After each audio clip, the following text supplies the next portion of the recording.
Ko te tikana, ko te rā a niwaniwa. E nari kāre i roa, ka rere te reo porotiki. Ka ana atu tētahi kaiporotū ki te atāmira. Me ara wāke ka mau ia e te kaimahi. E tino rongo ana i te riri wānganui ngā hapori katoa engari e tika ana kia riri te iwi nei ara te hunga takatāpui i rāwhiti te katoa kua roa e tāmingi ana e tēnei kāwanatanga. E tīwaha nā rātou i te minita ma te hinengaro a Matt Doocey. And your reaction to the public? You're going to talk about that, Minister? Thanks, Minister. Thank you. Appreciate your time. Ko tāna take i tēnei hui, ko te aroa tōna rōpū kāwanatanga, kia kauarawa te mate āraikore e pā ki ētahi atu o te iwi a niwaniwa. Ko tērā kaupapa e pāna ki te HIV, e mena ka hore he viral load, ka hore e pā atu tēnei māwiwitanga ki tētahi atu.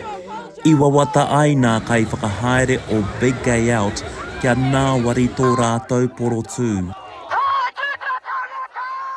Tērā pōhehe tērā. It was important for us to make sure that this is not a political voice. It's for the rainbow community endorsed by actually people that fund the Burnett Foundation Aotearoa to do the mahi that we have done for the last 40 years and look forward to the next 40.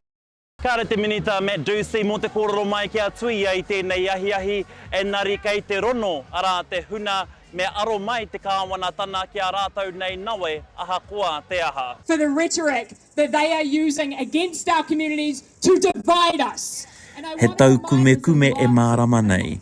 Hate has no home here in Tāmaki Makaurau. E nari ko tāna kai whakahaere, he rā tēnei mō nā whānau. Ai, he rā whakahirahira mō tātou whānau. Ki te hara mai, ki te tautoko. I waina nui i a rātou ko nā hoa tautoko. He tangata katoa tātou, kei rātou o rātou whakaro. Kaore e pai ana kia hau, me ki engari nā tō rātou ake tēnā. So we're here not just to cosplay, but to genuinely stand side by side with our community to uphold those values and that vision for the kind of Aotearoa that we can be if we all choose to work together.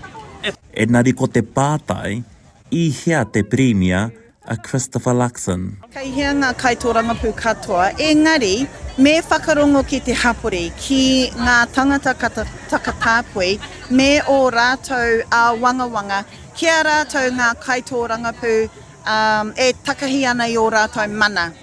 Heke ana nā roimata o Raninui, ko te aroha, te pūmautana. With rain comes rainbows. Absolutely. Taroi Black, Mātuia.